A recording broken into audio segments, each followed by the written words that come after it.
रात के तकरीबन 10 बजे का समय हो जाता है और एक बहुत बड़े जज की पत्नी, जिसका नाम कविता होता है, उसकी उम्र में 26 साल के आसपास होती है। वह अपने नौकर को बुलाती है और नौकर के साथ बैठकर काफ़ी देर तक शराब पीती है। जब दोनों को काफ़ी ज़्यादा नशा हो जाता है तो यह कविता नाम की महिला अपने नौकर को लेकर अपने सोने के कमरे में चली जाती है और वहाँ पर जाने के बाद उसके सामने धीरे धीरे अपने कपड़े उतारना शुरू कर देती है।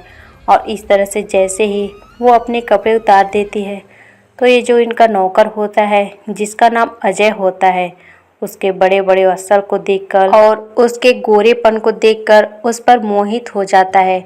और जब यह महिला इस अपने नौकर को अपने साथ शारीरिक संबंध बनाने के लिए कहती है तो अजय नाम का नौकर इसके साथ शारीरिक संबंध बनाने लगता है और शारीरिक संबंध इस तरह से बनाता है कि इस जज की पत्नी की काफ़ी देर तक चीख निकाल देता है। और इस पूरी रात में यह अजय नाम का लड़का इस जज की पत्नी के साथ कम से कम 2 से 3 बार अपने शारीरिक संबंध बनाता है। और शारीरिक संबंध बनाने के बाद यह महिला इसको नौकरी के अलावा 10,000 इसकी हथेली पर रख देती है, जिससे नौकर बड़ा खुश हो जाता है और यहाँ से इस नौकर की किस्मत चमकना शुरू हो जाती है। दरअसल दोस्तों, इस घटना की शुरुआत होती है महाराष्ट्र के मुंबई शहर से। महाराष्ट्र के मुंबई शहर के झुनझुन इलाके में एक सकांत नाम का एक व्यक्ति होता है, जिसकी उम्र 48 साल के आसपास होती है।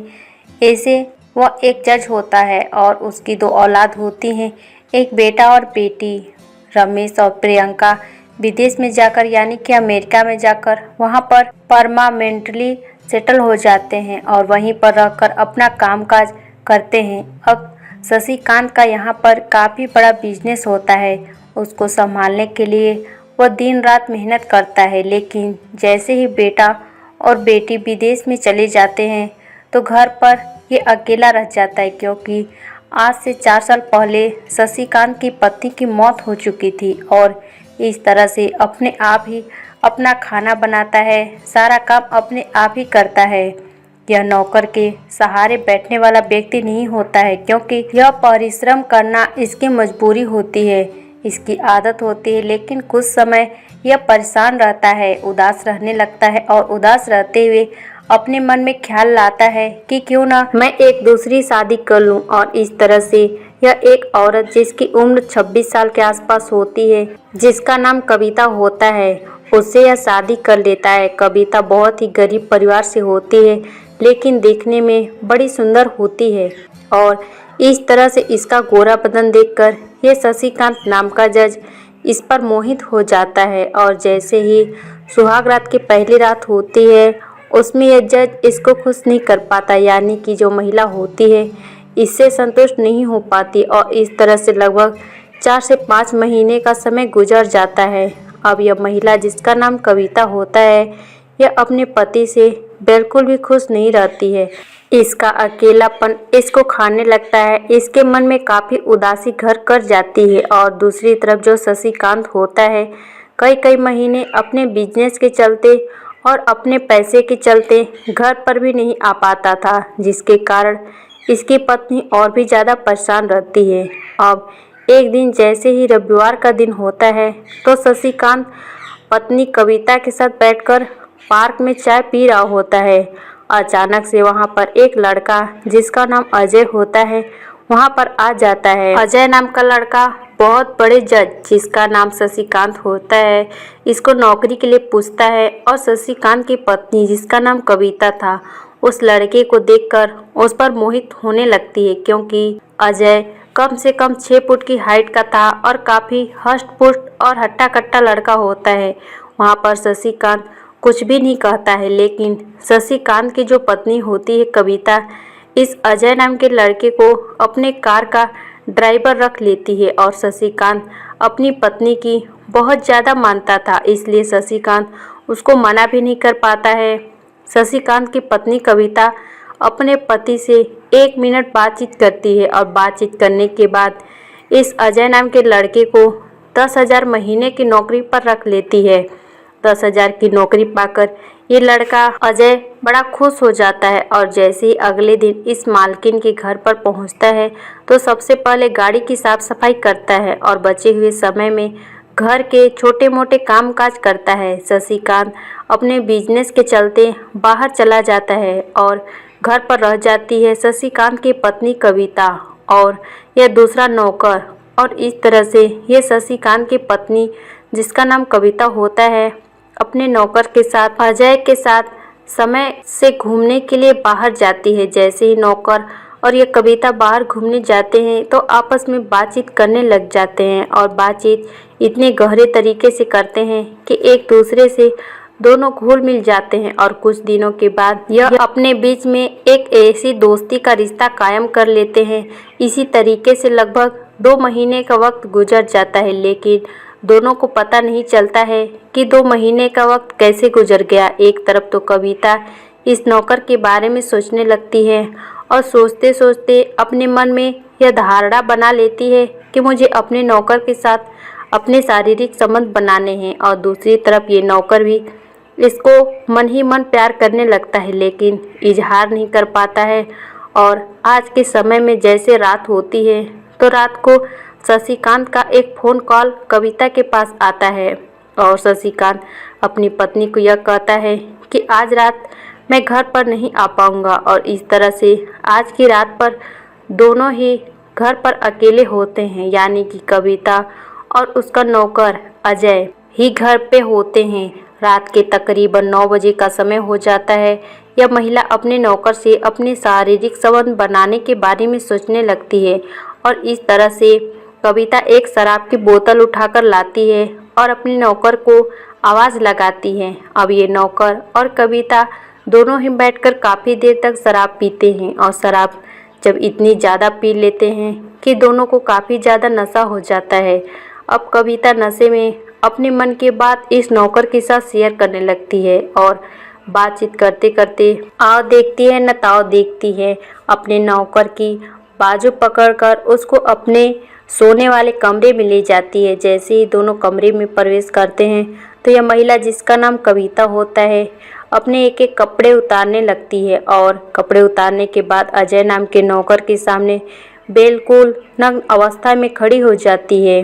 अजय इसके बड़े बड़े वत्सल को और नीतन को देखता है और इसके गोरे बदन को देखकर इस पर काफ़ी देर तक मोहित हो जाता है। और उस समय गुजरने के बाद यह महिला इस अजय नाम के लड़के को अपने कपड़े उतारने के लिए कहती है। उसी समय अजय अपने कपड़े उतारता है और इसके साथ शारीरिक संबंध बनाने लगता है।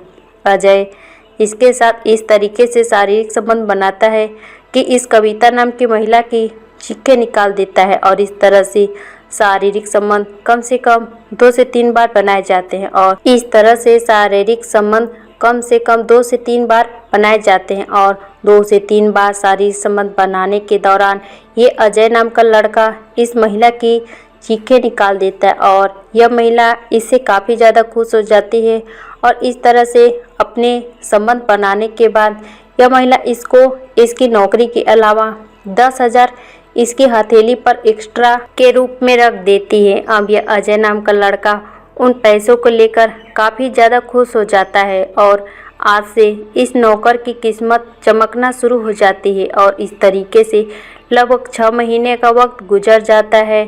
इन 6 महीनों के दौरान जब भी दोनों को समय मिलता था, यानी कि अजय और कविता के पास खाली वक्त मिलता था, तो ये दोनों अपने संबंध बना लिया करते थे। और बदले में यह महिला इस अजय नाम के लड़के को बहुत पैसा दिया करती थी, जिसके कारण अजय एक तरह से लखपति बन चुका होता है। लेकिन 24 अप्रैल 2024 की काली रात ऐसी आती है जिसमें शशिकांत अपना काम निपटाने के बाद अपने घर की तरफ वापस लौट रहा होता है और बीच रास्ते में उसकी कार का एक्सीडेंट एक ट्रक के साथ हो जाता है और उस दुर्घटना में ये शशिकांत नाम का जज वहां पर मारा जाता है। जैसे इस घटना का पता इसकी पत्नी को चलता है तो कविता को काफ़ी सदमा लगता है और उस सदमे के कारण ये काफ़ी डिप्रेशन में चली जाती है। जैसे ही डॉक्टर को दिखाया जाता है 2 महीने का इलाज होता है और 2 महीने में यह महिला जिसका नाम कविता होता है काफ़ी हद तक ठीक हो जाती है। अब जज के जो 2 बच्चे थे, एक बेटा और एक बेटी, जो विदेश में सेटल थे, उसने भी संपर्क किया जाता है, लेकिन दोनों यानी कि बेटा और बेटी यहाँ पर आने से मना कर देते हैं और धीरे धीरे कुछ वक्त बीतता जाता है।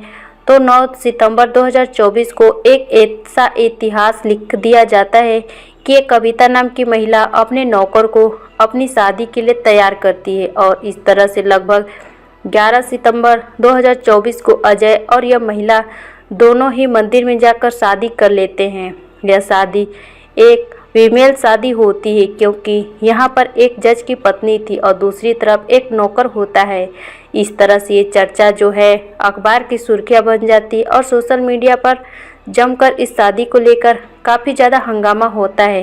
पूरे शहर में इस बात के चर्चे हो जाते हैं कि एक जज की पत्नी ने एक नौकर के साथ शादी कर ली है और इस शादी से काफ़ी लंबे समय तक चलने वाली है क्योंकि यहाँ पर दोनों की उम्र लगभग समान है, कोई भी भेदभाव नहीं है और अपने जीवन में बड़ी खुशी खुशी से रहने वाले हैं। दरअसल दोस्तों, इस घटनाक्रम को सुनाने का मेरा उद्देश्य किसी का दिल दुखाना नहीं था, आपको परेशान करना नहीं था, आपको सचेत करना था। तो मिलते हैं किसी ऐसी दर्दनाक घटना के साथ। राजेश आज बड़ा खुश था क्योंकि उसकी शादी उसकी मनपसंद लड़की रजनी से हो जाती है। दूसरी तरफ रजनी बड़ी खुश होती है और दोनों की आज पहली सुहाग रात होती है। आज जैसे ही दूध पीने के बाद राजेश रजनी के कमरे में जाता है तो रजनी शर्माते हुए नज़रें नीचे कर लेती है और धीरे से राजेश अपनी पत्नी के पास बैठ जाता है। कुछ देर बैठने के बाद यह लाइट बंद करता है। तभी इसकी पत्नी रजनी यह कहती है कि तुम लाइट क्यों बंद करते हो। अब राजेश इसलिए लाइट बंद करता है, उसका एक राज था और अगर उसकी पत्नी रजनी को इस राज के बारे में पता चल जाता है तो एक बहुत बड़ा बवाल खड़ा हो जाता और इस तरह से ये लड़का लाइट बंद करने के बाद अपनी पत्नी रजनी के साथ अपनी शारीरिक संबंध बनाने के लिए तैयार हो जाता है। अब जैसे ही अपनी पत्नी के कपड़े उतारता है, उसके बड़े बड़े वस्त्र को देखता है और उसके बड़े बड़े नितन को देखता है और उसके गोरे बदन को देखकर उस पर यह काफ़ी ज़्यादा मोहित हो जाता है। अब जैसे ही अपने कपड़े उतारता है, अपने कपड़े उतारने के बाद क्योंकि कमरे में काफ़ी ज़्यादा अंधेरा हो चुका था और उस वजह से अपनी पत्नी रजनी के साथ जैसे शारीरिक संबंध बनाता है तो रजनी की चीखें निकाल देता है और रजनी के साथ एक कम से कम एक रात में 3 से 4 बार शारीरिक संबंध बनाता है। लेकिन रजनी 3 से 4 दिनों तक सही तरीके से चल भी नहीं पाती है और इस तरह से लगभग 6 से 7 दिन का समय गुजर जाता है। अब यह रजनी देवी अपने पति राजेश को तलाक देने के लिए तैयार हो जाती है। ऐसा कौन सा राजेश का राज था, ऐसी क्या बात थी कि यह रजनी राजेश को तलाक देने के लिए तैयार हो जाती है। दरअसल दोस्तों, इस घटना की शुरुआत होती है बिहार राज्य के मुजफ्फरनगर ज़िले से। अब इस मुजफ्फरनगर ज़िले में एक 22 वर्षीय राजेश नाम का लड़का होता है। अपने माता पिता की एक लौती ही औलाद था और इसके माता पिता जो है काफ़ी मेहनती थे और माता पिता का अच्छा बिजनेस होता है, काफ़ी ज़्यादा पैसे होते हैं। लेकिन राजेश में सबसे बड़ी कमी यह थी कि राजेश का जो शरीर है वो वास्तविक रूप से काफ़ी लंबाई का था। इसकी लंबाई कम से कम 6 से 6.5 फुट के आसपास हो चुकी होती थी और इसका जो शरीर था ऐसे ही बढ़ता चला जा रहा था और इसके सारे शरीर के अंग भी ऐसे ही बढ़ते चले जा रहे थे। अब दिक्कत यहाँ नहीं होने वाली थी, दिक्कत आगे जाकर होने वाली थी।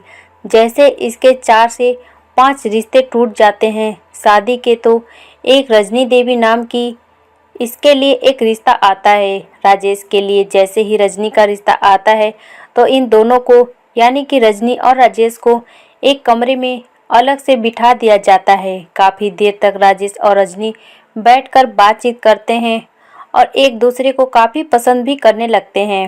राजेश रजनी के बड़े बड़े वत्सल को देखता है, बड़े बड़े नितन को देखता है और इसके गोरेपन पर मोहित हो जाता है। अब रजनी इसमें यह खूबी देखती है कि यह लंबाई का काफ़ी इससे जो लंबाई वो काफ़ी ज़्यादा थी और देखने में भी यह काफ़ी सुंदर था और इसके जो बलवान शरीर था उसको काफ़ी पसंद आ गया था। और इस तरह से इन दोनों के माता पिता इसकी 2 महीने के बाद इन दोनों की शादी भी धूमधाम से कर देते हैं। अब जैसे ही दोनों की शादी कर दी जाती है तो सुहाग रात की पहली रात को जैसे ही राजेश नाम का लड़का अपनी पत्नी रजनी के पास जाकर बैठता है तो इसकी पत्नी इसको देखकर थोड़ा शर्मा जाती है। और अब यह लड़का लाइट बंद करता है। जैसे ही लाइट बंद करता है तो रजनी देवी राजेश को कहती है कि तुम लाइट क्यों बंद करते हो। राजेश अपनी पत्नी रजनी को यह कहता है कि अगर मैं लाइट बंद नहीं करता हूँ तो इसमें मुझे काफ़ी ज़्यादा परेशानी होती है। और इस तरह से रजनी इसको कुछ भी नहीं कहती है, लेकिन राजेश अपने मन में ये सोचता है अगर मैं लाइट नहीं बंद करता हूँ तो मेरी पत्नी रजनी को मेरे राज के बारे में पता चल जाएगा और जैसे इसको पता चलेगा तो यह मुझे छोड़कर चली जाएगी और इस तरह से अब की बार भी मेरे साथ यही होने वाला है। और इस तरह से ये लाइट बंद करते ही अपनी पत्नी के धीरे धीरे करके अपने कपड़े उतारने लगता है और कपड़े उतारने के बाद इसको बिल्कुल नग्न कर देता है। उसके बड़े बड़े वस्त्र को देखता है, बड़े बड़े नितन को देखता है और उसके कोरे बदन को देखकर उस पर मोहित हो जाता है। अब जैसे ही अपने कपड़े उतारता है तो अपने कपड़े उतारने के बाद अपनी पत्नी रजनी के साथ अपनी शारीरिक संबंध कायम करता है तो रजनी देवी की चीख निकाल देता है। और इस रात में यह रजनी के साथ कम से कम 2 से 3 बार शारीरिक संबंध बनाता है और इस तरह से रजनी को खुश कर देता है। लेकिन जैसे ही शारीरिक संबंध बनाए जाते हैं तो रजनी को काफ़ी ज़्यादा परेशानी आती है, रजनी को काफ़ी ज़्यादा दिक्कत होती है। अब जैसे ही रात का समय गुजर जाता है और सुबह होती है तो रजनी देवी कम से कम 2 दिन तक सही तरीके से चल भी नहीं पाती है और इस तरीके से लगभग 3 से 4 दिन का समय गुजर जाता है। ये रजनी नाम की जो महिला होती है अपनी सहेली के पास फ़ोन कॉल करके उसको यह पूछती है कि जैसे ही मेरे पति मेरे साथ रात को सोते हैं तो मुझे उसमें काफ़ी ज़्यादा परेशानी होती है, उसमें मुझे काफ़ी ज़्यादा दिक्कत होती है। अब इसकी सहेली यानी कि रजनी की सहेली उसको यह बताती है कि अगर यह पहली बार होता है तो इसमें काफ़ी ज़्यादा परेशानी होती है। लेकिन रजनी अपनी सहेली को यह कहती है कि मेरा पति राजेश लाइट बंद करने के बाद यह सब काम करता है। अगर मैं अपने पति राजेश को यह कहती हूँ कि तुम लाइट बंद मत करो तो उसको काफ़ी ज़्यादा परेशानी होती है। रजनी देवी अपनी सहेली को यह बताती है कि कुछ तो राज की बात है जो मेरे पति मुझको नहीं बताते हैं। और इस तरह से इन सारी बातों को रजनी अपनी माँ के साथ भी शेयर करती है, लेकिन उसकी माँ रजनी को समझाती है कि बेटा ऐसा पहली बार होता है, इसमें घबराने वाली कोई बात नहीं है। और इस तरह से लगभग चौथी रात भी आ जाती है। जैसे ही चौथी रात होती है तो रजनी देवी को अब डर सा लगने लगता है। आज की रात भी राजेश जैसे ही रजनी के कमरे में प्रवेश करता है तो रजनी के पसीने छूटने लगते हैं। और इस तरह से राजेश जैसे ही आज की रात भी अपनी पत्नी के साथ अपनी शारीरिक संबंध बनाता है तो रजनी को काफ़ी ज़्यादा दर्द होता है, काफ़ी ज़्यादा पीड़ा होती है। और इस तरह से आज की रात भी राजेश अपनी पत्नी रजनी के साथ 3 से 4 बार शारीरिक संबंध बनाता है और वो चीखती रह जाती है, लेकिन ये मानने को तैयार नहीं होता है। और इस तरह से लगभग 4 से 5 दिन का समय गुजर जाता है। जैसे ही अगला दिन होता है तो रजनी देवी अपने मन में यह सोचने लगती है कि ऐसा कौन सा राज है, ऐसा कौन सा राज है कि बात है कि राजेश मुझसे छिपाते हैं। और जैसे ही रात को कमरे में आते हैं तो वो लाइट बंद करने के बाद मेरे साथ शारीरिक संबंध बनाते हैं। वो लाइट के प्रकाश में मेरे साथ शारीरिक संबंध क्यों नहीं बनाते हैं। और आज के समय में यह लड़की रजनी जिद पर हट जाती है। और जैसे ही शाम से रात होती है, रात के समय राजेश अपनी पत्नी रजनी के कमरे में आता है और उसके सामने बैठ जाता है तो रजनी उसके सामने एक बात रखती है। रजनी अपने पति राजेश को यह कहती है कि आज तुम्हें लाइट बंद नहीं करनी है और जो भी करना है मेरे साथ तो लाइट ऑन करके करना पड़ेगा। और इस तरीके से वहाँ पर जो यह लड़का राजेश होता है काफ़ी परेशान हो जाता है, काफ़ी उदास हो जाता है। अपने मन में सोचने लगता है कि अगर मेरी पत्नी इस राज को जान लेती है, मेरे राज को जान लेती है तो मेरी पत्नी मुझे छोड़कर चली जाएगी। लेकिन राजेश अपनी जिद पर नहीं अड़ता है अपनी पत्नी रजनी देवी की बातें भी मानता है और इस तरह से जैसे ही वो कहते हैं कि आज की रात में लाइट बंद करके तुम्हारे साथ शारीरिक संबंध नहीं बनाऊंगा, तो इस तरह से रजनी भी खुश हो जाती है। और कुछ समय के बाद जब ये राजेश नाम का लड़का लाइट ऑन करके अपने कपड़े उतारता है तो इसके गुप्तांग को देखकर, इसके प्राइवेट पार्ट को देखकर इसकी पत्नी चिल्लाने लगती है, शोर मचाने लगती है। और जैसे ये शोर मचाती है तो घर के सारे सदस्य वहाँ पर लगभग रात के 11 बजे इकट्ठे हो जाते हैं और इस तरह से चीखती चिल्लाती हुई यह घर से बाहर निकल जाती है और सारे पड़ोसी वहाँ पर इकट्ठा हो जाते हैं। जब सारे पड़ोसी रजनी को यह पूछते हैं कि ऐसी क्या घटना हो गई है तुम्हारे साथ जो रात को चिल्ला रही हो, अभी रजनी अपने पड़ोसियों को सारी बात बता देती है और सारी बातें बताते हुए यह कहती है कि इतना बड़ा गुप्तांक तो किसी जानवर का भी नहीं होता जितना बड़ा इसका गुप्तांक है। और इस तरीके से आज की रात ये उस कमरे में नहीं सोती है। आज की रात ये अपने सासू माँ के साथ सोती है। जैसे ही सुबह का समय होता है तो ये अपनी मम्मी और पापा के पास फ़ोन कॉल करती है और वहाँ से उन दोनों को बुला लेती है। अब जैसे इसके मम्मी पापा घर पर आते हैं, साथ में 10 व्यक्तियों को भी लेकर आ जाते हैं और इस तरह से सुबह के 10 बजे का समय हो जाता है। वहाँ पर एक छोटी सी पंचायत बिठाई जाती है और पंचायत में दोनों पक्षों की बातें सुनी जाती हैं। जो छोटी सी पंचायत बिठाई जाती है वह एक ही निर्णय पर पहुँचते हैं कि इसका फैसला डॉक्टर करेंगे। अगर राजेश में कोई कमी है, किसी बात की कमी है, तो उस बात का भी पता चल जाएगा और रजनी देवी के जो मन में डर छिपा है वो भी दूर हो जाएगा। आप किसी डॉक्टर को वहाँ पर बुलाया जाता है और डॉक्टर से इस राजेश नाम के लड़के का चेकअप कराया जाता है। अब जैसे ही डॉक्टर राजेश के बड़े गुप्तांक को देखता है वो उस पर हंसने लगता है और कहने लगता है कि तुम तो एक जंगली जानवर से भी बदतर हो। इतना बड़ा गुप्तांक तो किसी जंगली जानवर या घोड़े का होता है, इंसान का नहीं।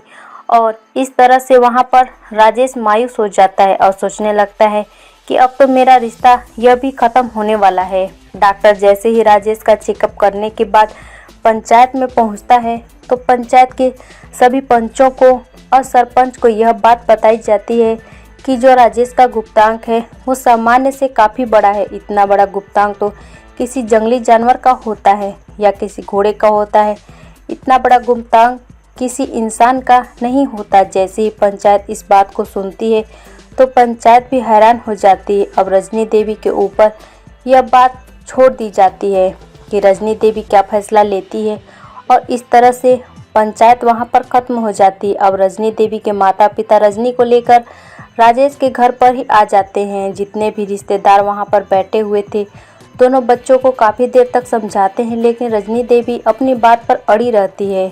अब रजनी इस बात को कहती है कि मैं तो इसको तलाक देकर रहूँगी। जब तलाक की बातें राजेश सुनता है तो वहाँ पर काफ़ी शर्मसार हो जाता है। अपने मन में सोचने लगता है कि अगर भगवान ने मुझे ऐसा बनाया है तो इसमें मेरा क्या दोष है। और राजेश के कम से कम 4 रिश्ते इससे पहले टूट चुके थे और 7 दिनों के अंदर ही रजनी देवी इस राजेश नाम के लड़के को अपना तलाक दे देती है। जैसे इन दोनों का तलाक होता है तो इस तलाक की बातें सारे मुजफ्फरनगर शहर में आग की तरह फैल जाती है और यह चर्चा अखबारों की सुर्खियों भी बन जाती है और काफ़ी दिनों तक यह मामला सोशल मीडिया पर भी वायरल होता है। और इस तरीके से लगभग राजेश की 5 से 6 शादियाँ टूट जाती है, लेकिन राजेश अपना मन मोहस कर रह जाता है। अब जब भगवान ने राजेश को ऐसा ही बनाया है तो इसमें राजेश का क्या दोष था।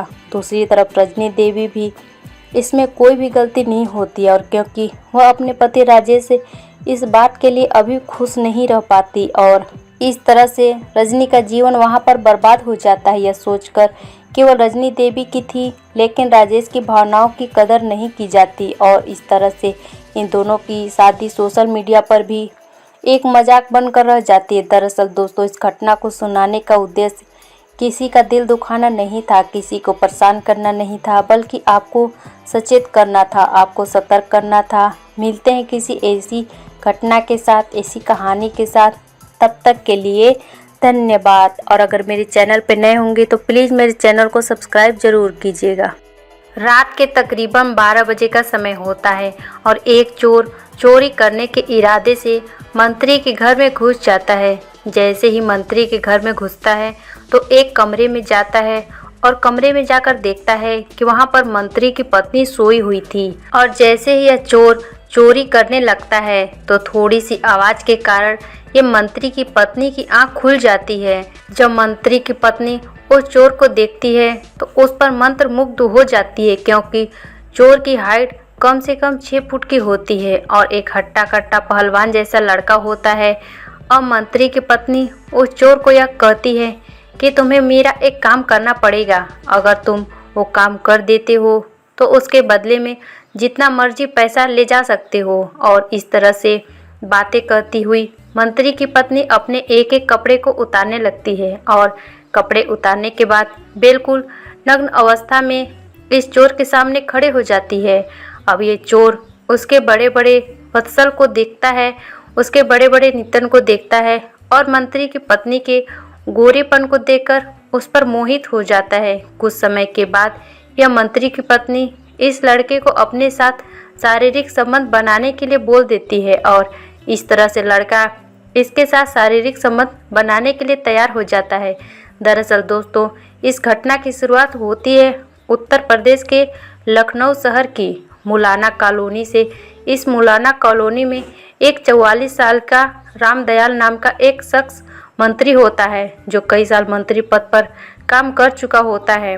मंत्री पद पर रहते उसने काफ़ी ज़्यादा पैसा कमाया था और इस पैसे को बिजनेस में लगाकर अब बिजनेस के कारण ये काफ़ी ज़्यादा मोटा पैसा कमाता है। इसकी पहली पत्नी की 2 साल पहले मौत हो चुकी है। इसकी केवल एक ही औलाद होती है जिसका नाम पायल होता है। पायल को 8वीं कक्षा में एडमिशन करवा देता है और एक हॉस्टल में ही रखता है। अब यह घर पर अकेला रहता है, लेकिन इसका अकेलापन इसको खाने लगता है और इसको एक दूसरी पत्नी की ज़रूरत पड़ती है।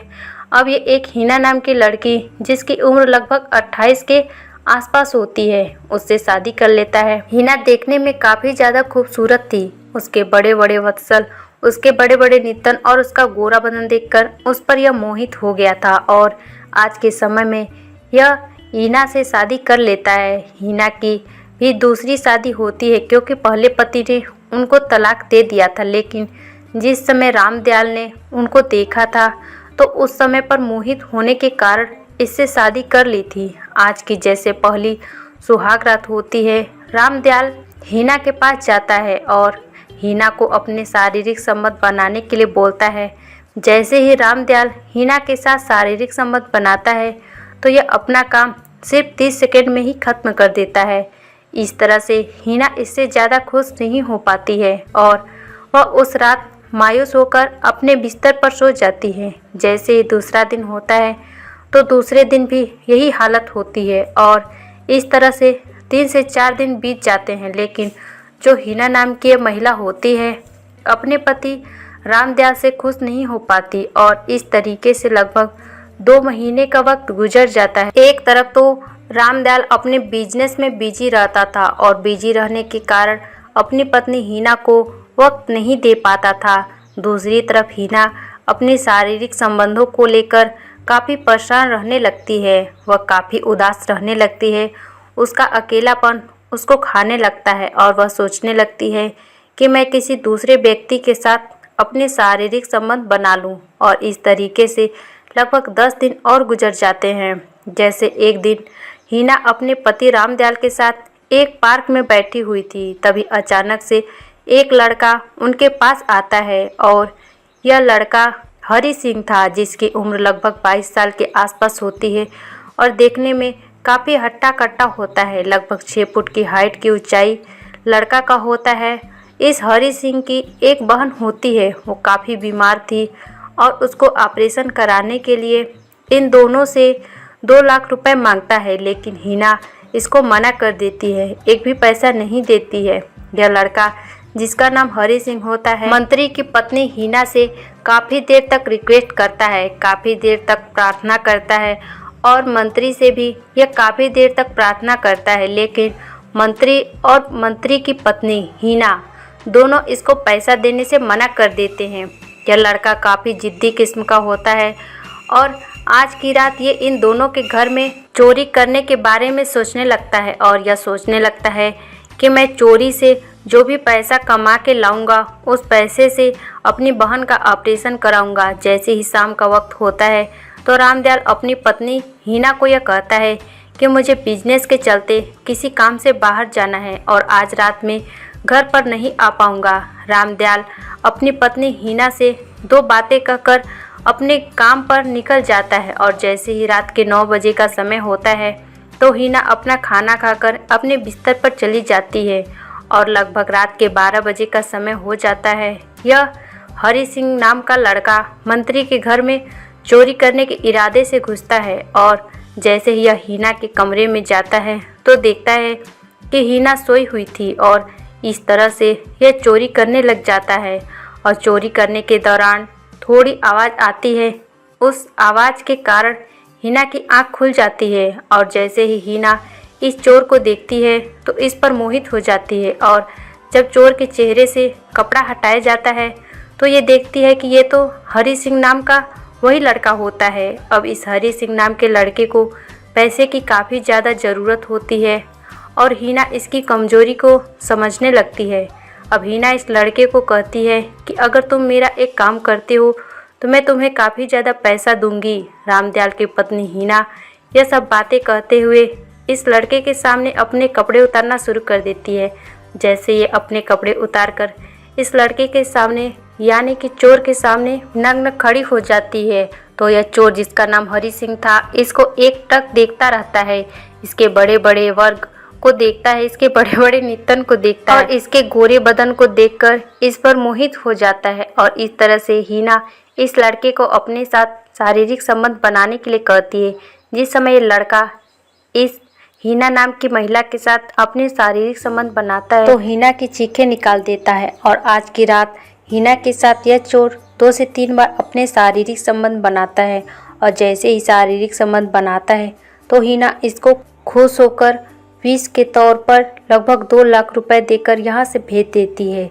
हरि सिंह को 2 लाख रुपए मिल गए थे और इस वजह से वह अपनी बहन का ऑपरेशन करवाने के लिए डॉक्टर को यह 2 लाख रुपए दे देता है। लेकिन दूसरी तरफ इस हीना नाम की महिला को इस लड़के की आदत पड़ चुकी थी और जब भी इसको वक्त मिलता था तो हीना हरि सिंह को अपने पास बुला लिया करती थी और अपने शारीरिक संबंध बनाया करती थी और इस तरीके से हीना काफ़ी ज़्यादा खुश रहने लगती है क्योंकि इसको शारीरिक सुख मिलने लगता है और दूसरी तरफ जो इसका पति रामदयाल होता है इसको खुश देखकर वो भी खुश होने लगता है और इस तरीके से लगभग 2 महीने का वक्त बीत जाता है।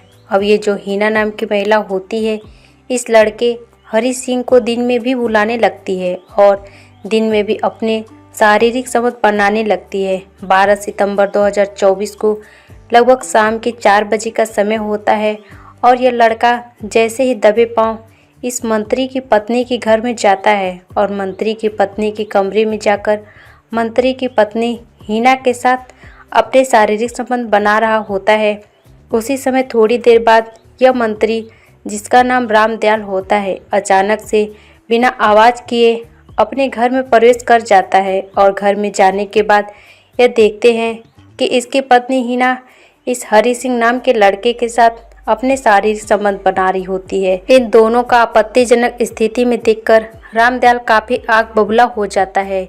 वह पास में पड़ा एक फूलदान उठाता है और इस लड़के के सिर पर दे मारता है और मौके पर ही हरि सिंह अपना दम तोड़ देता है और कुछ समय बाद यह जो चर्चा है पड़ोसियों में भी होने लगती है और पड़ोसियों तक यह बात पहुंच जाती है। पड़ोसी आसपास पुलिस स्टेशन में फ़ोन कॉल करके पुलिस को वहां पर बुला लेते हैं और इस तरह से कुछ देर बाद पुलिस वहां पर पहुंच जाती है और प्रकाश सिंह जो इंस्पेक्टर होता है इस मामले की अगुवाई करता है और जैसे ही पड़ोसियों से यह पूछा जाता है कि इसकी हत्या किसने की है तो पड़ोसियों ने उस बात की गवाही देते हुए कहते हैं कि रामदयाल मंत्री साहब ने इसकी हत्या कर दी है और इस तरीके से रामदयाल को वहां पर गिरफ्तार करके पुलिस स्टेशन ले जाया जाता है और पुलिस स्टेशन में ले जाकर उसके ऊपर काफ़ी ज़्यादा सताई कर दी जाती है। उस सताई के कारण वो पूरी घटना को बयां कर देता है और इस तरह से पुलिस उसके खिलाफ एक चार्जशीट तैयार करती है,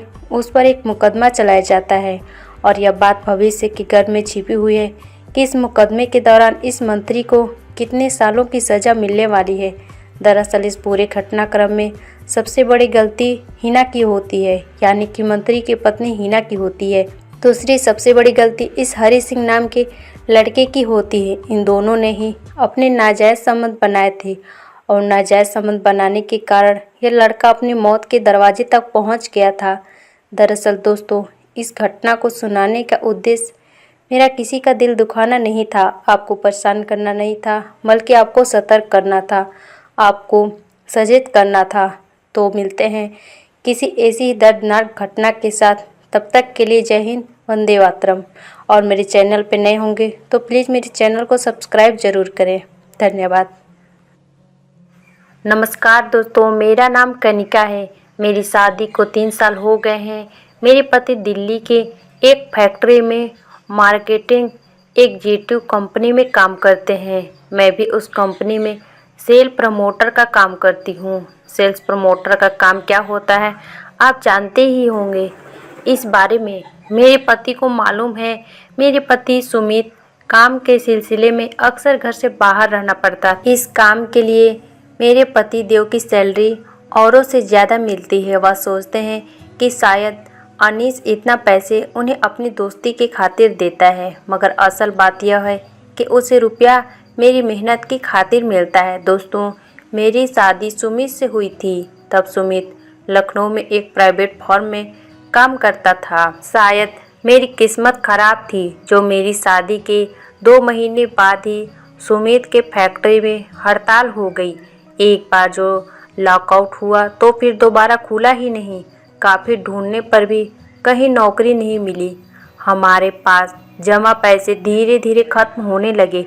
मैंने पास के एक स्कूल में पढ़ाना शुरू कर दिया, मगर तंगी तो साफ नज़र आने लगी। हमें कहीं से भी किसी की कोई मदद नहीं मिल रही थी।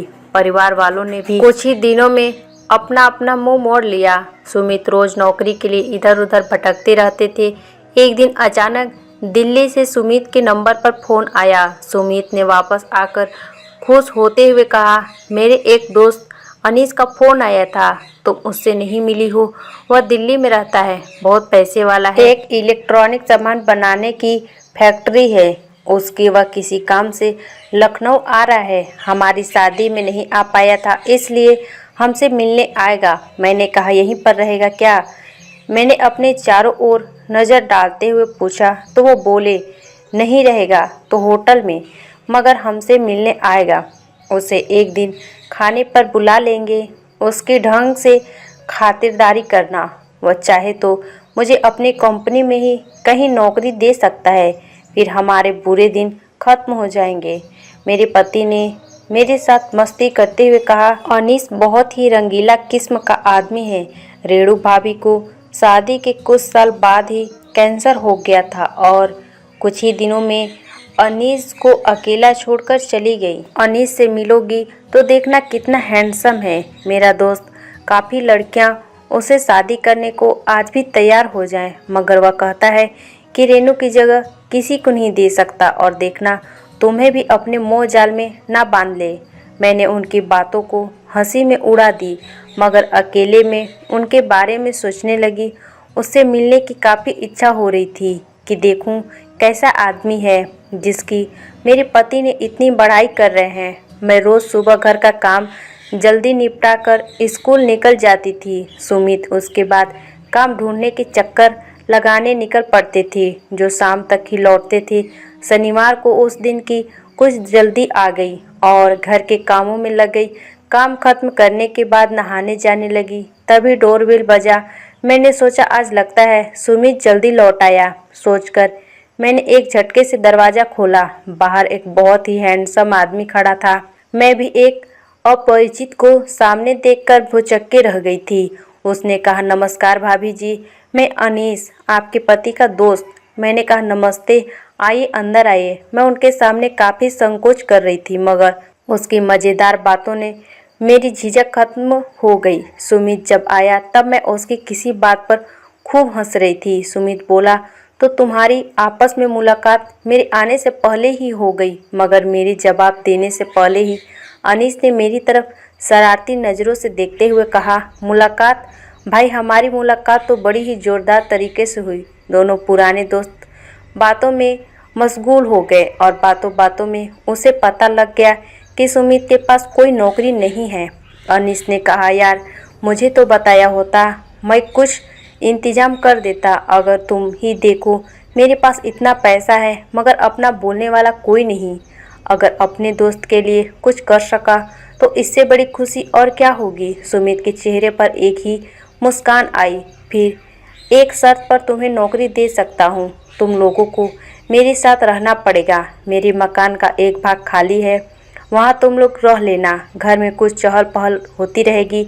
अनीस ने कहा, तो फिर जितनी जल्दी हो सके तुम दिल्ली चलो। आओ, मैं कल जा रहा हूँ, मेरा काम खत्म हो गया है। चाहो तो मेरे साथ ही चलो। सुमित ने कहा, भाई 1-2 दिन का तो समय दे दो समेटने के लिए। कुछ दिनों बाद हम अपना सारा सामान समेट कर दिल्ली के लिए निकल पड़ेंगे। दिल्ली में अनीस का मकान बहुत लंबा चौड़ा था। उसके एक भाग में हमें रहने को दे दिया। 2 कमरे थे हमारे पास, 2 आदमियों के लिए, इससे ज़्यादा और क्या चाहिए। सुमित काम पर जाने लगा।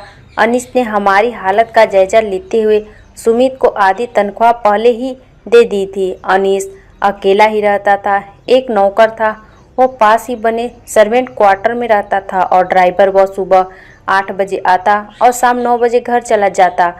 अनीस रोज़ सुबह 9 बजे अपनी फैक्ट्री निकल जाता था और शाम 6 बजे घर लौटता था। सुमित ने मुझसे कहा कि तुम कुछ अच्छा बनाया करो तो उसे भी दे दिया करो।